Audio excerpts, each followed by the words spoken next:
So that's a really good question, because although Schwartz and Lelouch in 1967 make this distinction between pragmatic and explanatory trials, in recent years it's become generally recognised that in fact it's not a clear distinction really. There's more of a continuum, and you've got very explanatory trials at one end and very pragmatic trials at the other end. And although trials might tend to cluster at one end or the other, you do get trials in the middle which are a complete mixture of pragmatic and explanatory.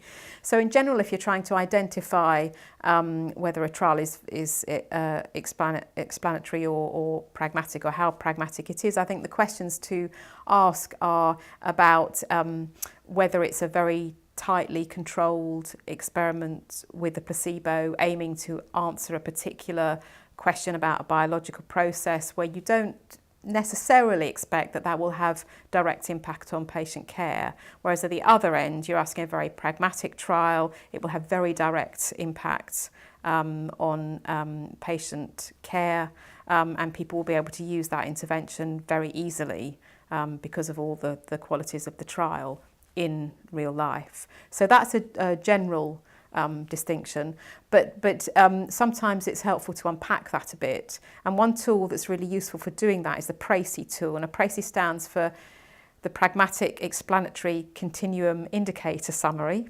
It's a bit of a mouthful, but basically it's a tool that was designed to help investigators design their trials to understand how pragmatic or explanatory their own trials were, but it can also be used in assessing how other people's trials are explanatory or pragmatic. And basically it has 9 domains, and on each of those domains you can assess how explanatory or how pragmatic your trial is.